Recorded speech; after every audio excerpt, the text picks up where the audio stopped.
وَإِنَّ مِن شِيعَتِهِ لَإِبْرَاهِيمَ، اور نوح علیہ السلام کے شیعہ میں سے بے شک ابراہیم بھی ایک تھے، ان کی پارٹی، ان کی جماعت سے. اِذْ جَاءَ رَبَّهُ بِقَلْبٍ سَلِيمٍ، جبکہ وہ اپنے رب کے حضور اس حال میں حاضر ہوئے کہ وہ سلیم الفطرت دل کے ساتھ آئے، پرورٹڈ نیچر نہیں تھی، توحید کے اوپر تھے. اذ قال لأبیہ، جب انہوں نے اپنے باپ سے کہا، وقومہ، اور اپنی قوم سے، ماذا تعبدون، تم کس کی پوجا کرتے ہو؟ افکن آلہۃ دون اللہ تریدون، کیا تم جھوٹے کھڑے ہوئے خدا اللہ کے علاوہ اور خداؤں کو پوچھ رہے ہو، جھوٹے خداؤں کو اللہ کے مقابلے کے اوپر. فما ظنکم برب العالمین، تو پس تمہارا رب العالمین کے بارے میں کیا خیال ہے؟ یہ جو آلیہ ہیں تو تم نے خود بنائے ہوئے ہیں، جو ساری کائنات کا کریٹر ہے، جس نے کریشن ایکس نہیلو کی ہے، عدم محض سے وجود بخشا اس کائنات کو، اس کے بارے میں تمہارا کیا خیال ہے؟ فَنَظَرَ فِي النُّجُومِ، پھر انہوں نے ستاروں کی طرف یوں دیکھا، فَقَالَ إِنِّي سَقِيمٌ، اور کہا کہ میری طبیعت ٹھیک نہیں ہے.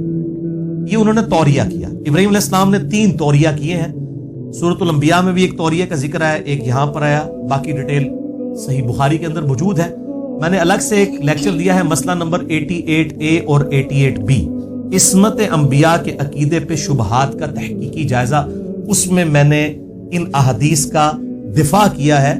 یہ توریہ کرنا بسا اوقات دعوت و تبلیغ کے لیے، بعض اوقات جان بچانے کی غرض سے، جس میں دونوں طرف مطلب نکلتے ہوں. بظاہر وہ سٹیٹمنٹ جھوٹی ہوتی ہے، لیکن بولنے والے کی وجہ سے دونوں طرف جا رہے ہوتے ہیں، وہ جو اس کا مطلب ہے وہ سچا لے رہا ہوتا ہے، اسے توریہ کہتے ہیں. آج میں ڈیٹیل میں نہیں جاؤں گا، میں نے آپ کو مسئلہ 88A اور B بتا دیا.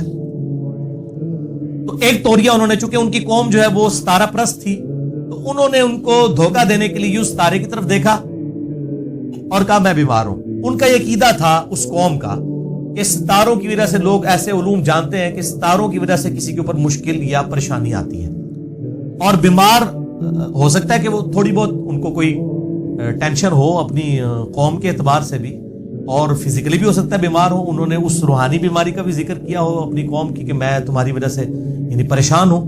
بہرحال یہ انہوں نے ہیلا اس لیے اختیار کیا تاکہ وہاں پر ایک سالانہ میلہ لگ رہا تھا، پوری قوم اس طرف جا رہی تھی، اور ابراہیم علیہ السلام نے یہ پلان کیا کہ میں ان کے بتوں کے ساتھ پھر کچھ کرتا ہوں تاکہ ان کو دعوت و تبلیغ والا معاملہ کیا جائے. وہ پورا ڈیٹیل واقعہ سورۃ الانبیاء میں آتا ہے، اس میں میرا مسئلہ نمبر 145 ریکارڈڈ موجود ہے الحمدللہ.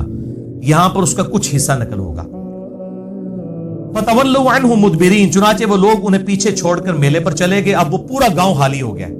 فَرَاغَ إِلَىٰ آلِهَتِهِمْ فَقَالَ أَلَا تَأْكُلُونَ، آپ چپکے سے ان جھوٹے معبودوں کے پاس آئے جو انہوں نے بت بنائے ہوئے تھے، اور کہا کھاتے کیوں نہیں ہو؟ ان کے سامنے اتنے بڑی بڑی ٹریوں میں انہوں نے کھانے لا کے رکھے ہوئے. بیسیکلی کھانے تو انہوں نے وہاں کے جو مجاور ہیں انہوں نے اپنے پیٹ پالنے کے لیے رکھے ہوتے ہیں. یہاں پہ بھی اب یہی ہوتا ہے درباروں کے اوپر، چاہے وہ ہندوؤں کے ہوں چاہے مسلمانوں کے. وہ ظاہر ہے وہ جو بزرگ صاحب قبر ہے اس نے کہاں سے کھانا پینا ہے؟ اگر وہ نیک ہے تو اللہ کی جنتوں میں ہے، اور اگر بد ہے تو اس کھانے سے آپ اس کو کوئی نفع نہیں پہنچا سکتے. وہ تو باہر کے جو لوگ ہیں انہوں نے اپنے پیٹ جو ہے وہ موٹے کرنے ہوتے ہیں. تو ان پہ چڑھاوے جو چڑھائے ہوئے تھے، تو ابراہیم علیہ السلام نے طنز کے طور پر ان سے گفتگو کی کہ وہ کھاندے کیوں نہیں ہو؟ کھاؤ نا اگے جڑا مال پیا ہے جے. اچھا ما لکم لا تنطقون، اب انہوں نے کیا جواب دینا تھا؟ پھر انہوں نے کہا تو جواب کیوں نہیں دیتے؟ ویسے تو کہتے ہیں نا وہ جناب وہ بزرگ تو جناب اتنے 100 میل سے بھی دور سن لیتے ہیں، اور یہ سارے معاملات یہاں پر بھی بتوں کے بارے میں اگر ان کا یہ عقیدہ تھا کہ یہ آلہہ ہیں تو سنتے کیوں نہیں ہو؟ جواب کیوں نہیں دیتے؟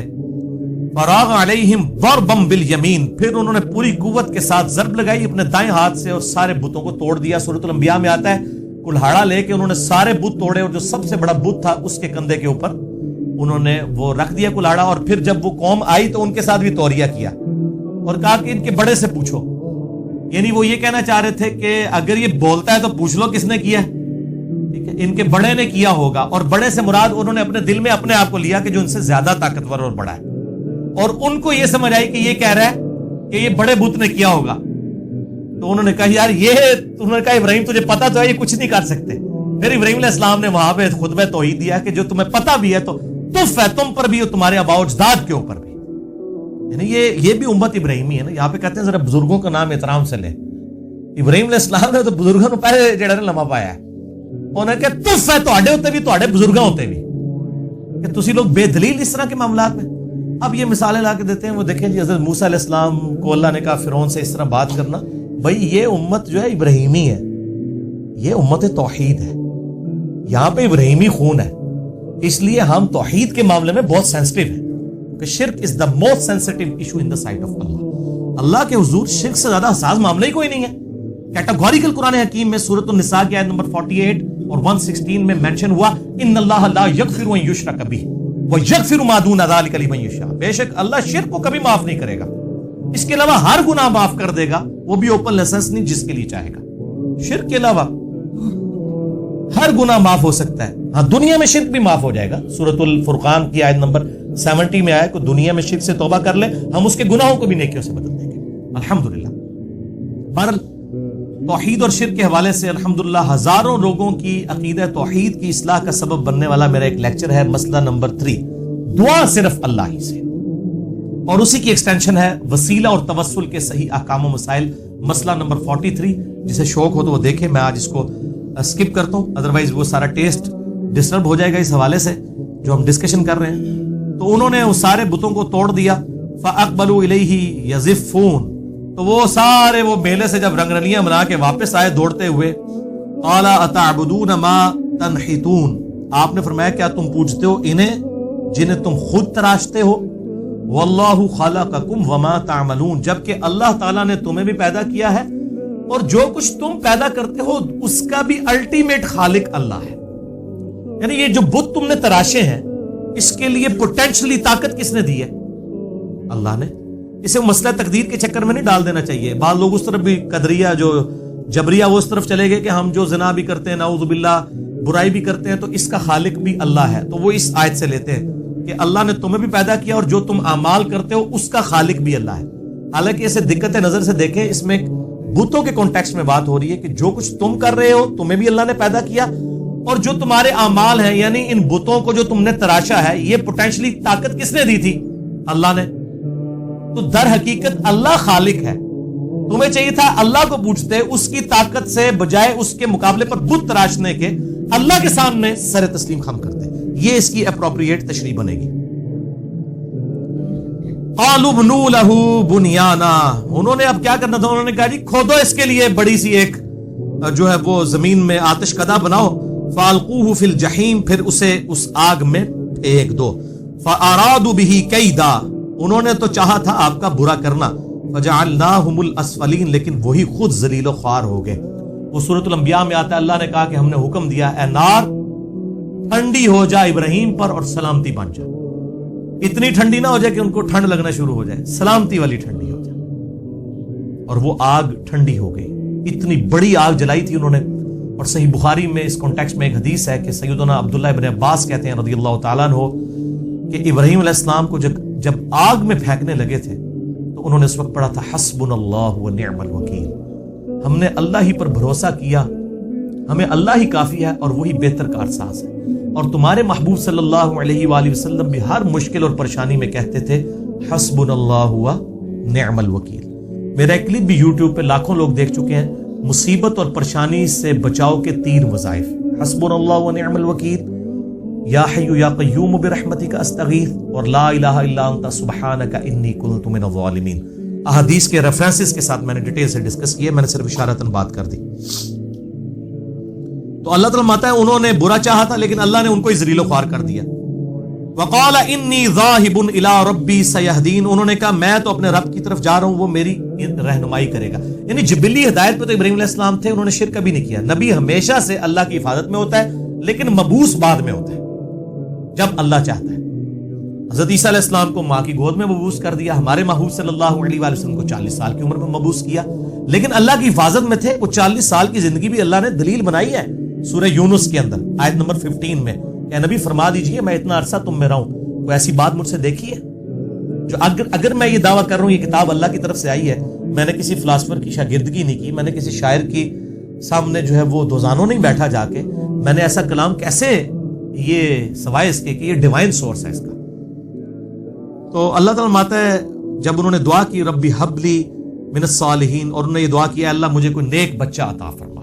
فبشرناہ بغلام حلیم, تو اللہ فرماتا ہے ہم نے ان کو خوشخبری دی ایک حلیم فرزند کی، صابر و شاکر، برداشت والا، یعنی سیدنا اسماعیل علی نبینا علیہ الصلوۃ والسلام، ہمارے محبوب صلی اللہ علیہ وآلہ وسلم کے جد امجد۔ ابراہیم علیہ السلام کے دو بیٹے ہیں، تورات کے اندر بھی موجود ہے، باقی کچھ ٹیمپر ہو گیا کہ انہوں نے اسحاق کو ذبیح اللہ کہہ دیا۔ ہمارے اہل سنت کی بعض کتابوں میں بھی، المصنف ابن ابی شیبہ، المستدل الحاکم، ایون تاریخ تفسیر تبری میں بھی ہمارے اہل سنت کے بھی کچھ مفسرین کا یہ خیال ہے کہ ذبیح اللہ حضرت اسحاق ہیں، اسماعیل نہیں ہے۔ لیکن جو قرآن پاک کا اسلوب ہے، دلائل کی روشنی میں میرا اپنا پرسنل موقف یہ ہے کہ اسماعیل علیہ السلام ہی ذبیح اللہ ہے۔ آپ کو ان آیات سے کانٹیکسٹ سے بھی پتہ چل جائے گا۔ اس حوالے سے سب سے بہترین کام مولانا مودودی رحمہ اللہ تعالی نے کیا ہے تفہیم القرآن میں، انہی سورہ الصافات کی آیت نمبر 100 اور آن ورلڈ کے کانٹیکسٹ میں انہوں نے دلائل دیے ہیں، علمی دلائل، شودیاں نہیں ماریاں، کیونکہ جو پڑھا لکھا بندہ ہے وہ پھر شودیاں مارتا نہیں، جذبات کے ساتھ نہیں کھیلتا، علمی دلائل دیتا ہے۔ تو ہم نے ان کو ایک حلیم فرزند کی بشارت دی۔ فلما بلغ معه السعی، جب وہ ان کے ساتھ بالغ ہوئے اور دوڑنے کے قابل ہوئے، یعنی 12-13 سال جب ان کی عمر ہوئی، قال یا بنیا، تو ابراہیم علیہ السلام نے کہا اے میرے بچے، انی ارا فی المنام، بے شک میں نے ایک خواب دیکھی ہے۔ اور بخاری و مسلم کی حدیث ہے کہ نبیوں کی جو خواب ہیں وہ وحی الہی ہوتے ہیں۔ خوابوں کے اوپر بھی میرا مسئلہ نمبر 6B ریکارڈڈ ہے، جس سے شوق ہے خواب، کشف، الہام، اس حوالے سے دیکھ سکتے ہیں۔ انی اذبحک، کہ میں تجھے ذبح کر رہا ہوں۔ اب اس کا مطلب تھا کہ اللہ نے وہی کیا کہ یہ کام کرنا ہے۔ فانظر ماذا ترى، اے میرے بچے بتا اب تیرا کیا ارادہ ہے۔ قال یا ابت افعل ما تؤمر، انہوں نے کہا ابا جان کر گزریے جس کا آپ کو اللہ نے حکم دیا ہے۔ یہ انہوں نے کہا جب اللہ نے حکم دیا ہے تو پوچھنے والی بات ہی کوئی نہیں ہے، میرا ارادہ کون سی چیز ہے۔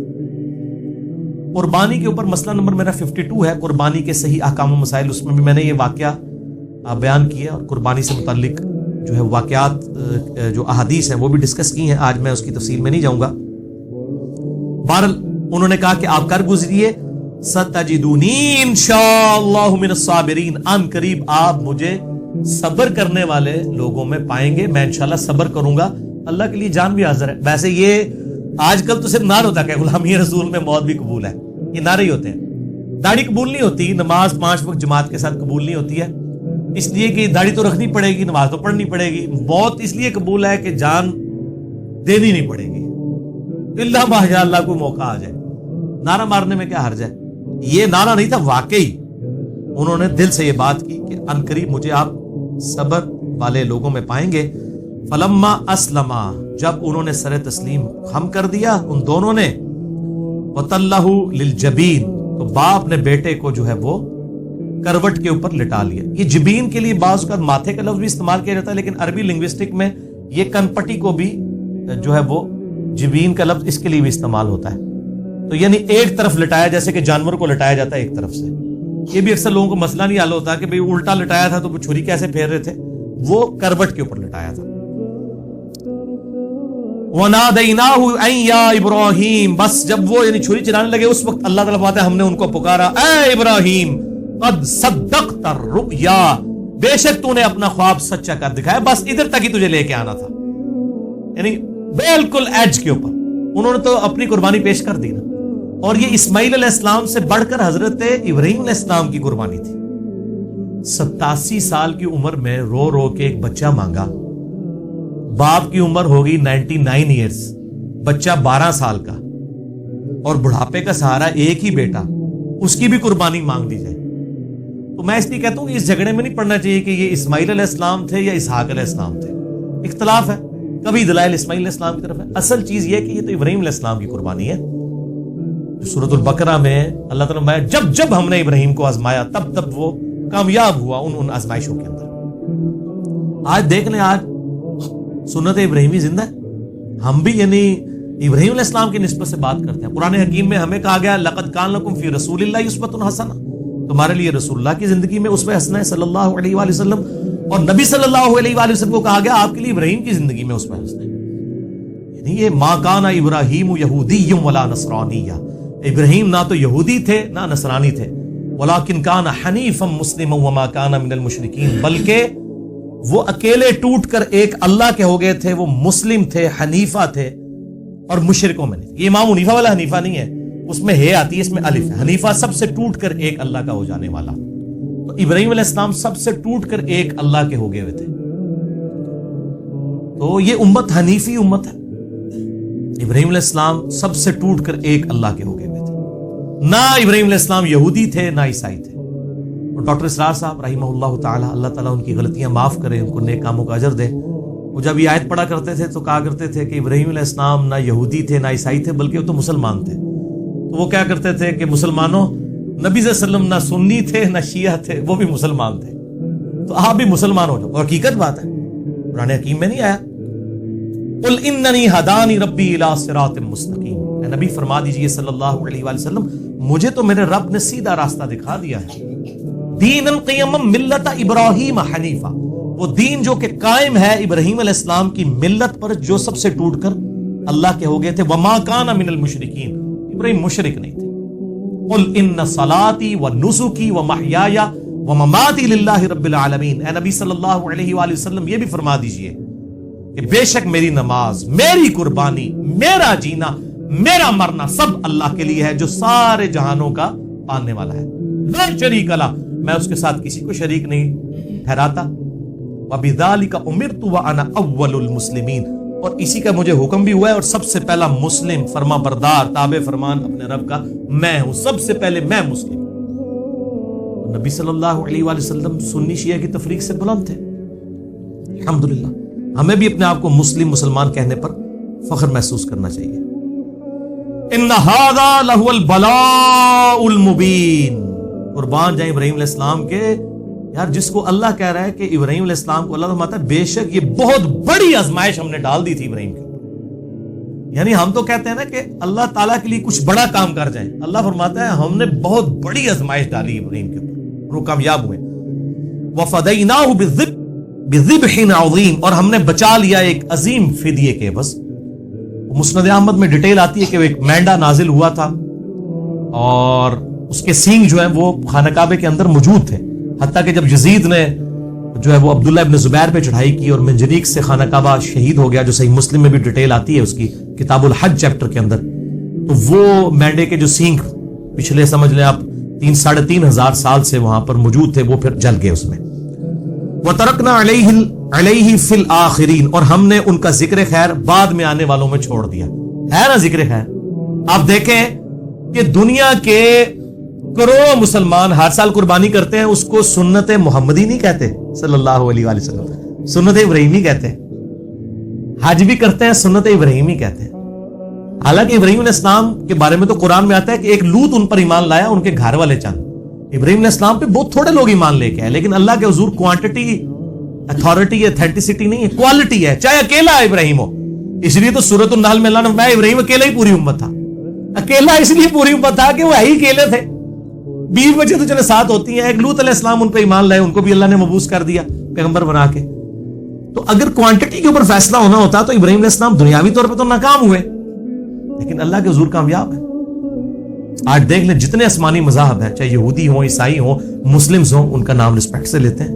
ان کو اپنی زندگی میں وہ مشہوری نہیں ملی جو قیامت تک کے لیے اللہ نے ان کو, اللہ تعالیٰ فرماتا ہے وَتَرَكْنَا عَلَيْهِ فِي الْآخِرِينَ, اور ہم نے ان کا ذکر خیر بعد میں آنے والے لوگوں میں باقی رکھا.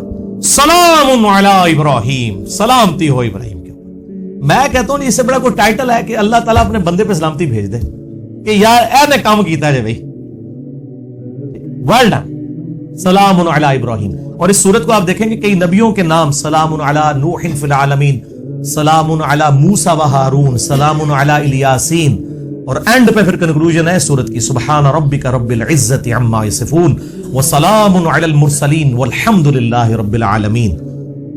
اس سورت کا اینڈ ان آیات کے اوپر تمام پیغمبروں پر اللہ تعالیٰ نے سلامتی بھیجی. کذالک نجزی المحسنین, اسی طریقے سے ہم بدلہ دیتے ہیں نیکوکاروں کو.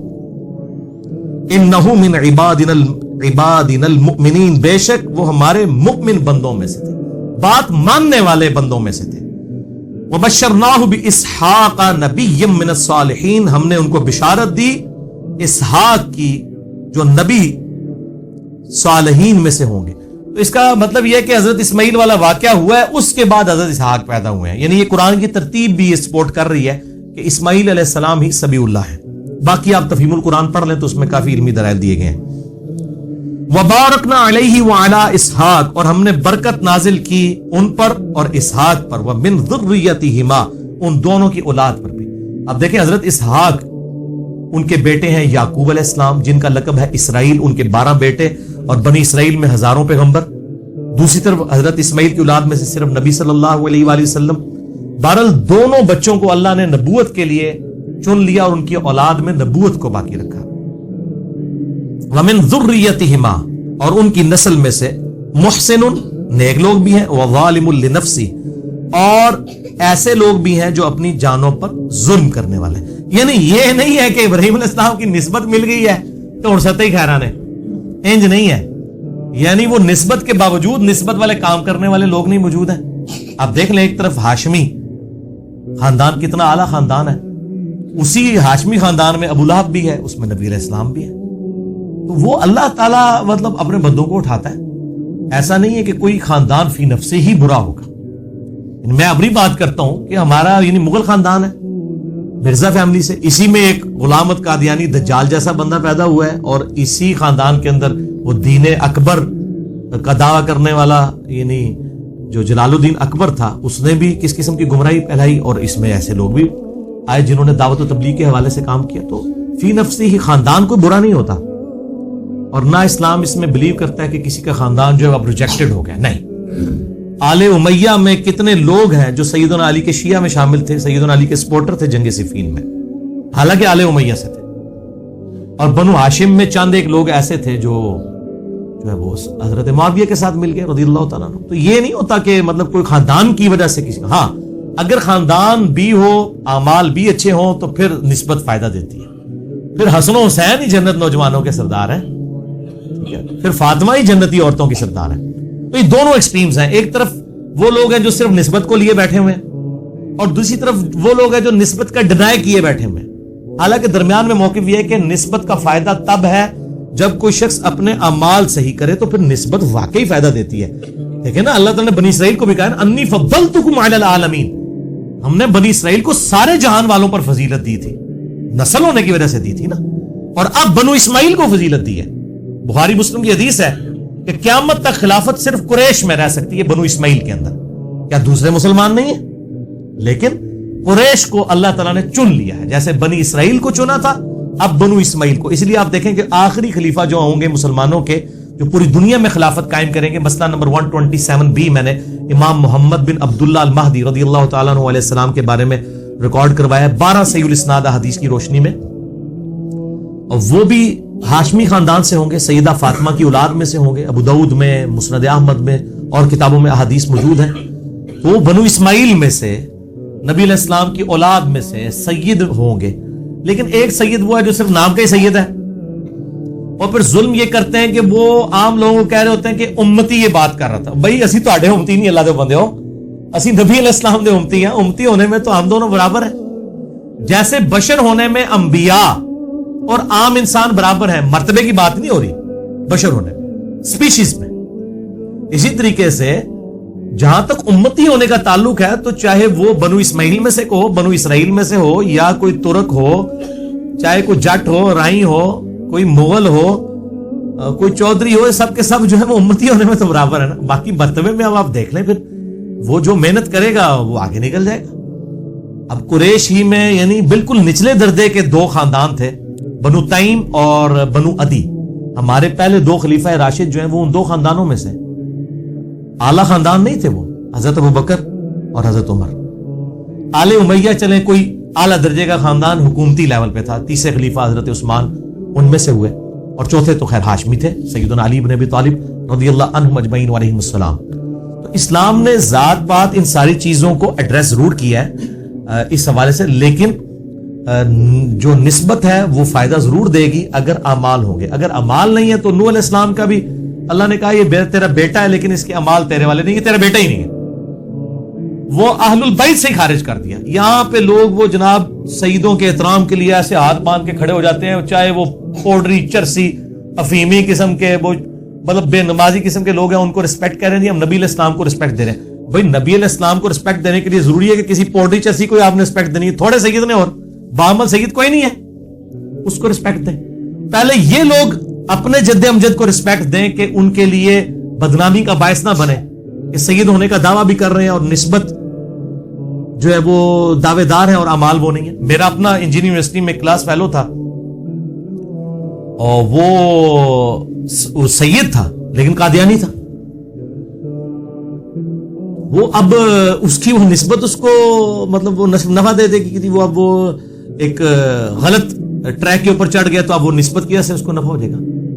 تو چلے اگر میں کہتا نا وہ سنی تھا شیعہ تھا تو آپ ایک دم کان نہیں تھے کھڑے ہونے. اب قادیانی سن کے تو سارے لگے نہیں یار، یعنی سید جڑے قادیانی بھی ہیں ٹھیک ہے، حالانکہ کتنا گمراہ کن عقیدہ ہے ختم نبوت کے حوالے سے. تو مطلب نسبت کام دے گی اگر اعمال درست ہوں گے. تو یہ دونوں ایکسٹریمز ہیں. اس میں جو ہے درمیان کا راستہ جو ہے وہ یہ ہے کہ نسبت کے ساتھ اعمال بھی ہونے چاہیے. خالی نسبت کوئی شے نہیں ہے جب تک اعمال درست نہیں ہوں گے، اور اعمال کے ساتھ نسبت فائدہ دے گی. خود دیکھیں ہمیں جو نسبت حاصل ہے کہ بخاری مسلم کی حدیث ہے کہ قیامت والے دن سب سے پہلے امت محمدیہ کا حساب ہوگا صلی اللہ علیہ وآلہ وسلم، اور جنت میں کوئی داخل نہیں ہوگی امت جب تک میری امت داخل نہ ہو. حالانکہ ہم سب سے اینڈ پہ آئے ہیں، تو ہمیں کس کی نسبت نے فائدہ پہنچایا؟ نبی علیہ السلام کی نسبت نے انشاءاللہ تعالی. تو نسبت کا فائدہ سب کو مل رہا ہے، صرف سیدوں کو نہیں مل رہا، ہمیں بھی مل رہا ہے. ٹھیک ہے الحمدللہ. ہم بھی یعنی انڈائریکٹلی آل محمد میں ہم بھی شامل ہیں. محمد والے تو ہیں نا، ایک تو آل محمد وہ ہیں ظاہر اہل بیت ہیں، وہ تو نہیں ہم، لیکن آل محمد والوں میں تو ہم بھی شامل ہیں الحمدللہ.